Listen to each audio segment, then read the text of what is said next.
Semut ini seperti sedang memijat hewan peliharaannya. Apakah sebenarnya yang dilakukan oleh semut ini? Mari kita saksikan video ini dan kita lihat jawabannya. Tonton video ini sampai akhir, jangan di skip agar Anda tidak gagal paham.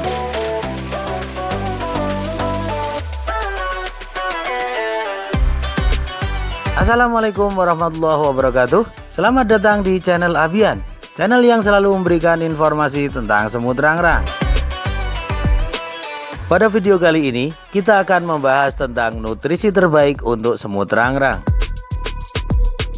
Seperti yang tampak dalam video ini, semut rangrang ini seperti sedang memijat atau menepuk-nepuk sesuatu.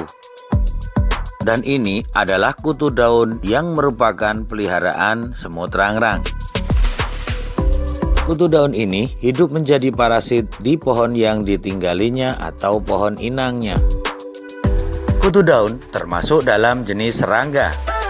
Hidupnya bergantung kepada pohon yang ditinggalinya dengan cara menghisap getah pohon. Kutu daun ini menancapkan taringnya di kulit pohon sampai kepada pembuluh tapis. Disinilah kutu daun mengambil sari-sari makanan dari pohon untuk menopang kehidupannya. Pencernaan dari kutu daun ini menghasilkan zat manis berupa embun madu. Embun madu ini mengandung glukosa, sukrosa, fruktosa, karbohidrat, protein, lemak, dan zat lain. Zat-zat itu sangat dibutuhkan oleh semut rangrang untuk menunjang kehidupannya dan juga produksinya. Bisa dikatakan bahwa kutu daun ini selayaknya hewan peliharaan atau semacam sapi perah bagi semut rangrang. Jika di lingkungan tempat tinggal semut rangrang ini tidak terdapat serangga kutu daun ini, maka semut rangrang akan mencari di tempat sekitarnya. Dan kutu-kutu daun ini akan dipindahkan oleh semut rangrang ke pohon dekat tempat tinggalnya. Untuk mendapatkan cairan manis atau embun madu yang dihasilkan oleh kutu daun ini, semut rangrang harus rela menunggu beberapa waktu agar kutu daun ini mengeluarkan cairannya. Ada beberapa jenis kutu daun yang bisa mengeluarkan cairan manis atau embun madu dengan sendirinya. Namun ada beberapa jenis juga yang tidak bisa mengeluarkan cairan manis atau embun madu ini dengan sendirinya, sehingga semut rangrang harus mensimulasinya dengan cara memijit-mijit atau menepuk-nepuk perut dari embun madu ini. Karena kutu daun ini merupakan hewan peliharaan dari semut rangrang yang diambil manfaatnya, maka kutu daun ini mendapatkan perlindungan dari semut rangrang dari segala predator atau pemangsanya. Bahkan, jika stok makanan untuk kutu daun ini menurun, semisal pohon yang ditinggalinya mati atau mengering, maka semut rangrang akan memindahkan kutu daun ke pohon lain yang lebih subur agar dia produktif menghasilkan embun madu lagi. Koloni semut rangrang memang akan merawat piaraannya berupa kutu daun ini dengan sebaik-baiknya karena mereka sangat membutuhkan embun madu. Koloni semut rangrang bisa bertahan hidup dan produktif selama berbulan-bulan tanpa mendapatkan protein hewani dan hanya mengandalkan mengkonsumsi embun madu ini. Selain berwarna hijau, kutu daun atau disebut juga apit ini ada juga yang berwarna hitam atau coklat. Ada yang memiliki sayap dan ada pula yang tidak memiliki sayap. Dan uniknya, jika ada di antara kutu daun atau serangga apit ini yang tumbuh sayap, maka sayap itu akan digigit oleh semut rangrang ini sehingga dia tidak bisa terbang lagi dan semut rangrang tidak kehilangan hewan peliharaannya. Selain berfungsi sebagai nutrisi untuk semut rangrang, embun madu yang dihasilkan oleh serangga apit ini ternyata juga mengandung hidrogen peroksida yang berfungsi untuk mengobati semut yang sakit. Wow! Sangat luar biasa, bukan?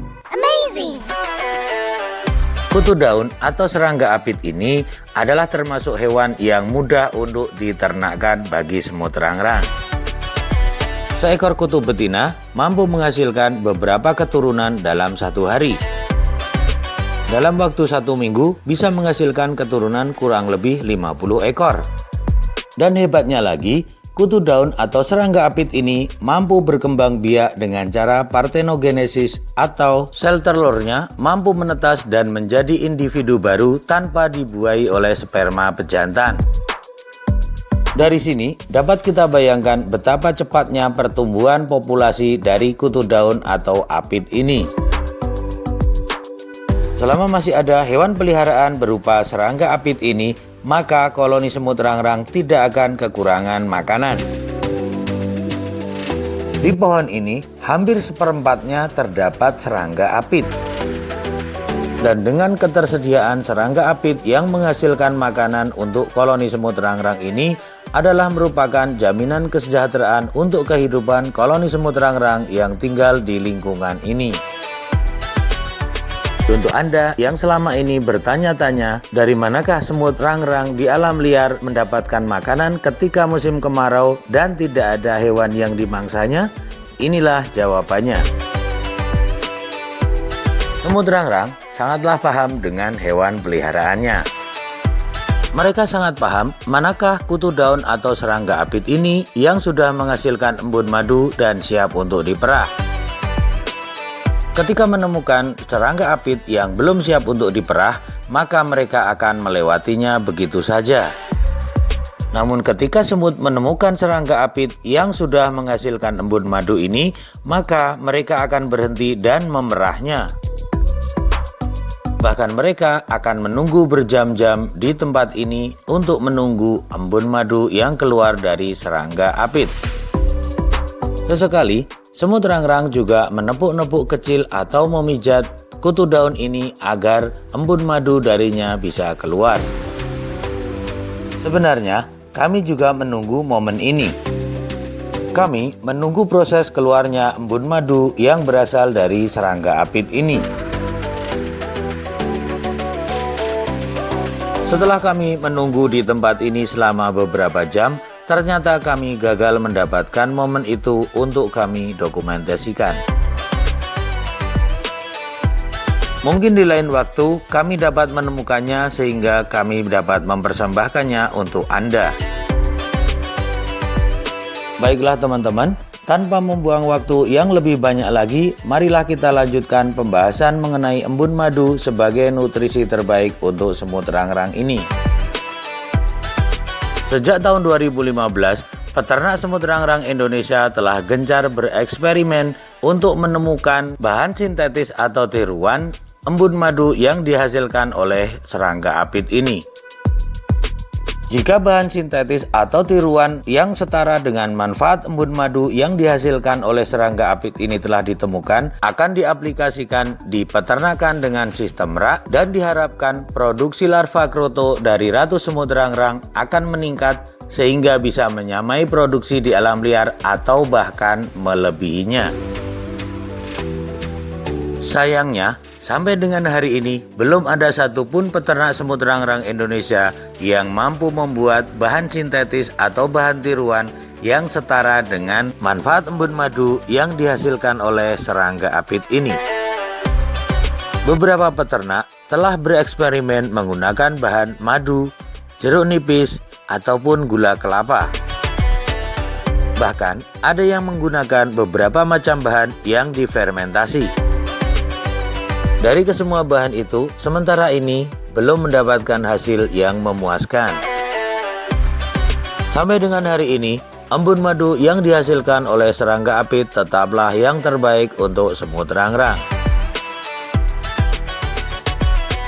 Mayoritas peternak semut rangrang Indonesia menggunakan bahan yang dianggap paling mendekati dengan embun madu hasil dari serangga apit, yaitu larutan air gula tebu untuk memenuhi kebutuhan nutrisi dari semut rangrang. Untuk melengkapi data dalam pengamatan semut rangrang di alam liar ini, maka kami akan kembali di tempat ini nanti malam setelah hari gelap.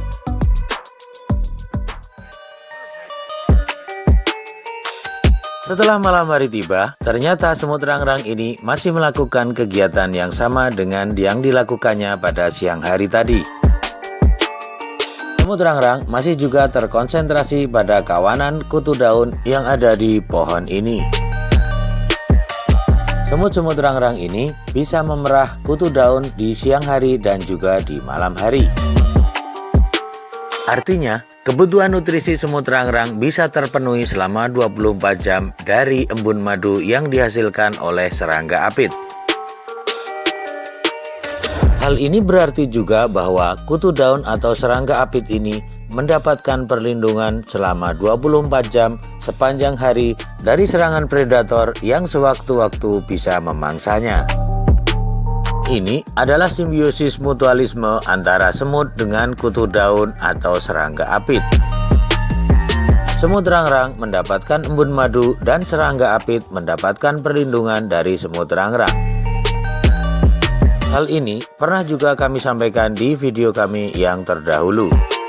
Dan seperti kami sebutkan di depan tadi bahwa kutu daun ini bersifat parasit, maka tentu saja dia sangat merugikan bagi pohon yang ditinggalinya karena dia telah mencuri nutrisi-nutrisi penting dari pohon ini sepanjang waktu. Memang inilah fakta yang ada di alam liar. Terjadi hal yang kontradiktif dilakukan oleh individu yang sama di tempat yang sama, di mana kutu daun memberikan manfaat yang baik kepada semut rangrang, akan tetapi dia sangat merugikan bagi pohon yang ditinggalinya.